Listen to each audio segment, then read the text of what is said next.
इसी हादसे से मुताल्लिक वफाकी वजीर फवाद चौधरी कौमी असम्बली में इजहार ख्याल कर रहे हैं।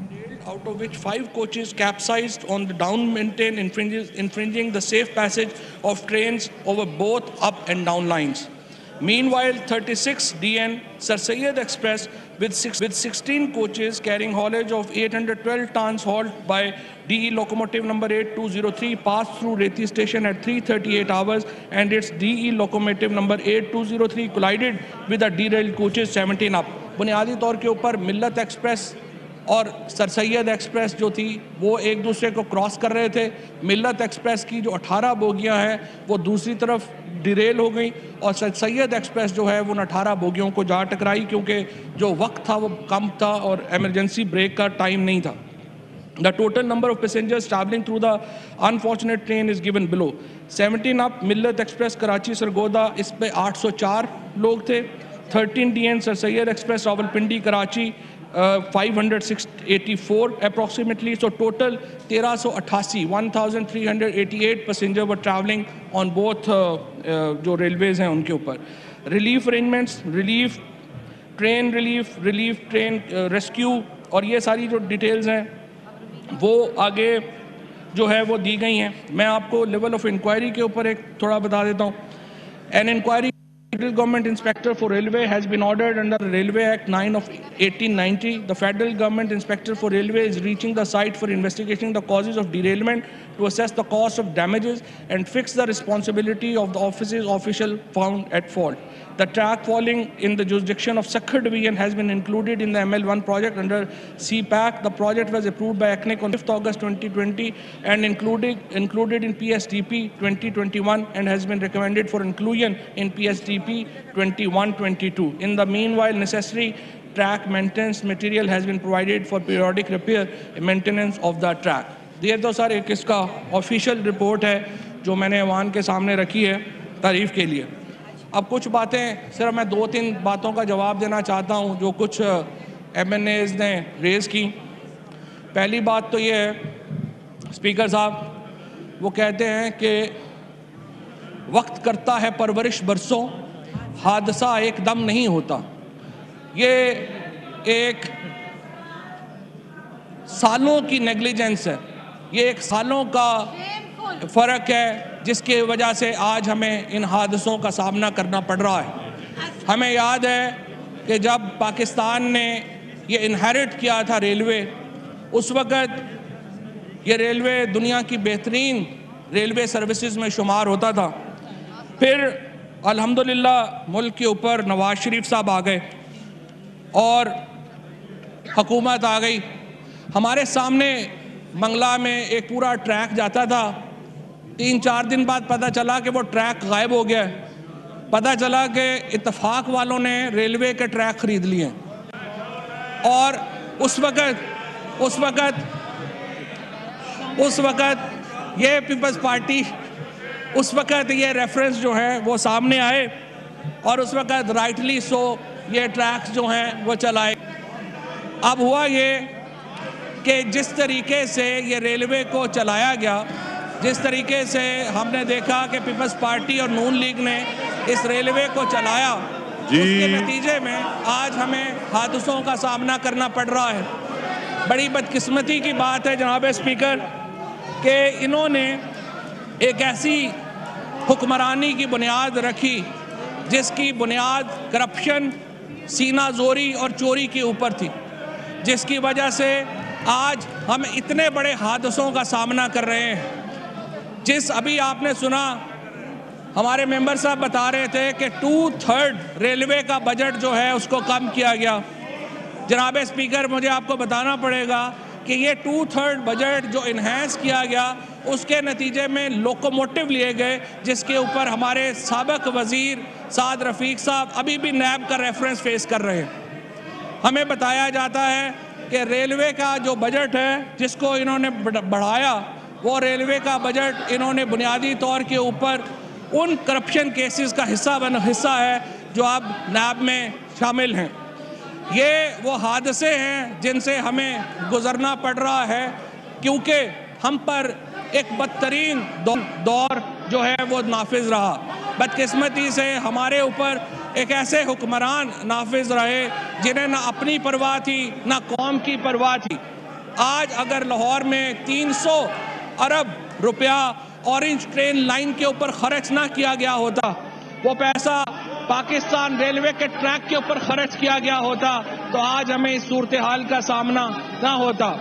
आज अगर इन्होंने अपने दौरे हुकूमत में रेलवे जैसे इदारे को, पाकिस्तान के दीगर इदारों को अपनी जात के इर्द गिर्द ना घुमाया होता, तो आज हमें इस चीज का सामना ना करना पड़ता। बदकिस्मती से ये जो लॉस्ट डेकेड था, जिसमें ये जमातों के पॉलिसीज के नतीजे में जो लोग हम पर मुसल्लत रहे, उन्होंने किसी इदारे को भी तो पनपने नहीं दिया, चाहे पीटीबी हो, चाहे स्टील मिल हो, चाहे रेलवे हो, चाहे पीआईए हो। जब आप हाथ लगाते हैं तो पता चलता है किसी में किसी का हिस्सा है, किसी में किसी का हिस्सा है, किसी में किसी का हिस्सा है। और यही वो तारीख दौर है, यही वो तारीख राहें हैं जिनसे गुजरने की वजह से आज पाकिस्तान और पाकिस्तान के अवाम इन हादसों का सामना कर रहे हैं। बड़ी बदकिस्मती की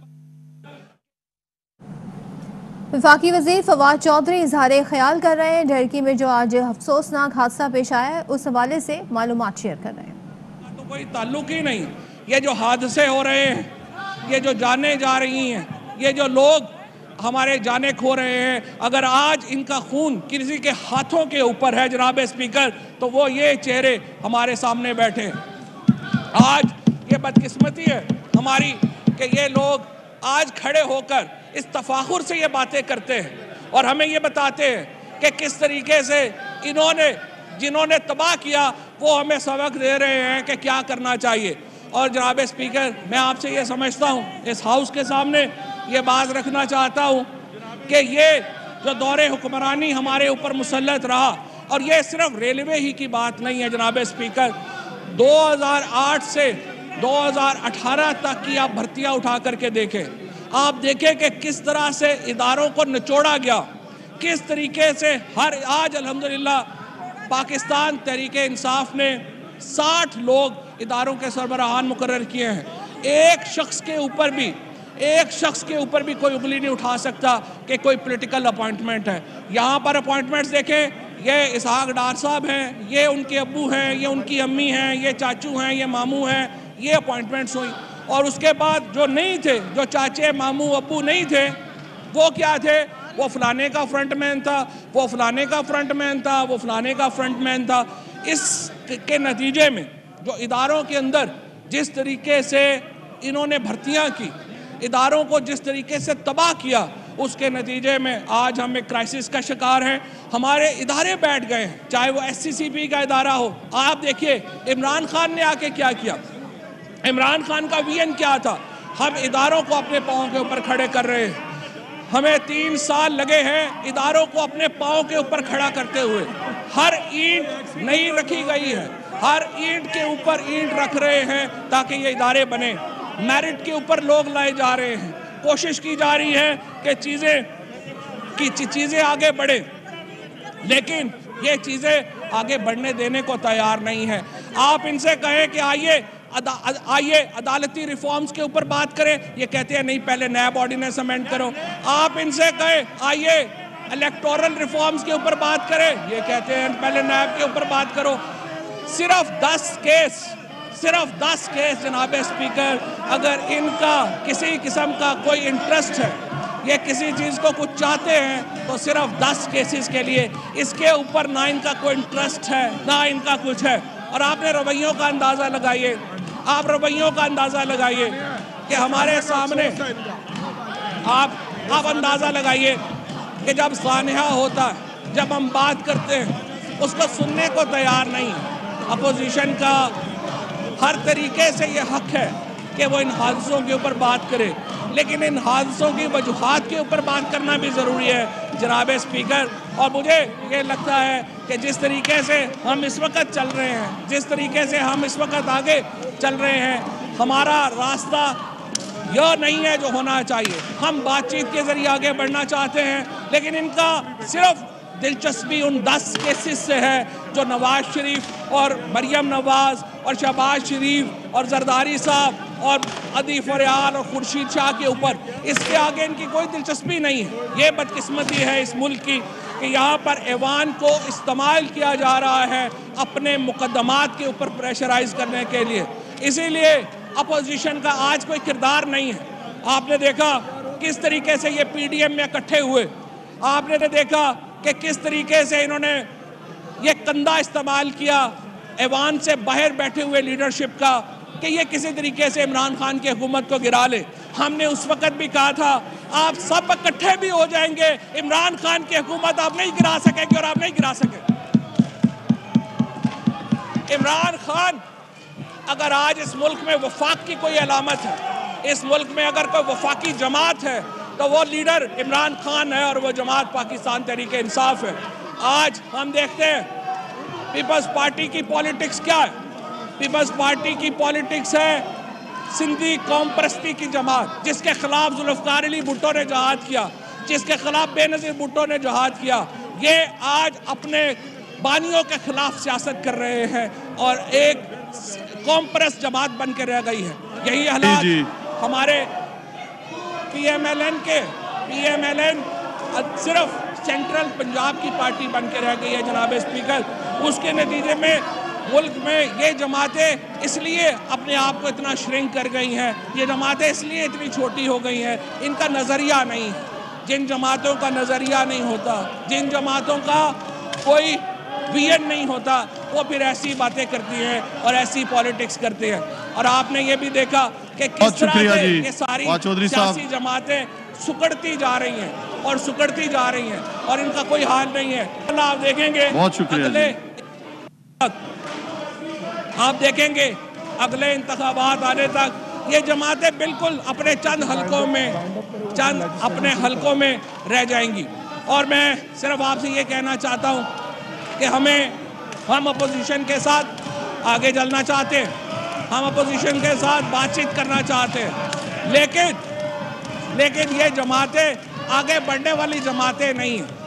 ये जमातें मुकद्दमात से आगे बढ़ने वाली जमातें नहीं हैं। हम इनसे ये कहते हैं आप आइए जी। फवाद चौधरी साहब मुख्तसर करें, मैंने अपनी कार्रवाई भी कर दी आगे जी। बस आखिरी मिनट सर, मैं इनसे ये जमातों से ये कहना चाहता हूँ अपने मुकद्दमात से आगे निकल के देखें। मैं इनसे ये कहना चाहता हूँ अपने पाँव से आगे की सोच रखें। आइए इस्लाहात के ऊपर बात करें। बहुत शुक्रिया जी, बहुत शुक्रिया। जुडिशल